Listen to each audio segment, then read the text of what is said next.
Here to give us more insight on all of this is the CEO of the leading tech trade association pretty much in the world, and the producer of CES, the Consumer Electronics Show. CTA, Consumer Technology Association's Gary Shapiro, live in a Fox Business exclusive from Washington, D.C., where you are actually also one of the few invitees who will be in attendance during French President Emmanuel Macron's address tomorrow. We'll get to that in just a moment, Gary, but as you watch this tech sell-off, you are knee-deep in all that is tech. Is this the privacy problems of Facebook and Google? Is it the 10-year yield hitting 3%?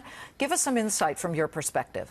No, like every drop of this year in the stock market of more than 2%, you could tie this right back to the tariffs. It's the steel tariffs, it's Caterpillar. It's a recognition that all this great work in getting rid of rules and lowering taxes could be all washed away by the devastation that higher steel prices, the uncertainty connected with the other $150 billion worth of products under tariffs. This is a tax tariff issue. It's causing uncertainty. The market's realizing that no serious negotiations are going on, and this could happen. And I'm hearing more and more from CEOs that this is the issue that's facing them more than any other. Okay, clarify this, because this is news. We understand, we always look at tech as this, or computers, not that much steel, certainly some aluminum and some of the industrial metals, but where are they using so much steel? In the manufacturing? Would that be like an applied materials kind of situation? Or give us some clarity, because well, there's this is two interesting. issues.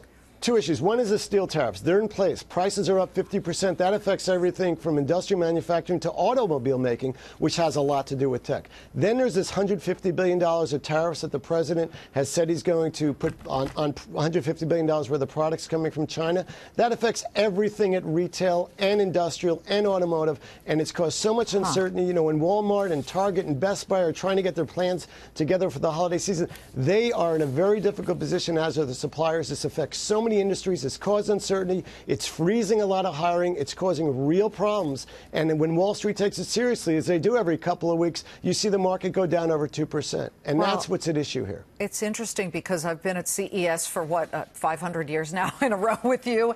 And every time since the first time that Alan Mulally, back when he was the CEO of Ford, showed up to do the Sync version, which was all technology, these cars have become sort of iPhones on wheels, whether it's a Tesla or a General Motors or a Mercedes-Benz. They all have deals with Harman Kardon or Apple Car. Everybody is involved in tech, and then that all seems to make sense. What do you expect to hear tomorrow when Emmanuel Macron stands before Congress and gets to say for himself how he feels he is unhappy about steel and aluminum tariffs hitting the European Union, an ally of the United States? Well, Liz, as you well know, because you're a CES regular, the world of technology is connected with the whole economy. And that's what we're seeing. Now, Emmanuel Macron has a special relationship with CES. He's been to 4 different CES events around the world, including 2 in Las Vegas. And the French are so focused on innovation. They have over 5,000 people coming to Las Vegas. And they're innovators themselves. They have over 300 companies exhibiting at the show. But what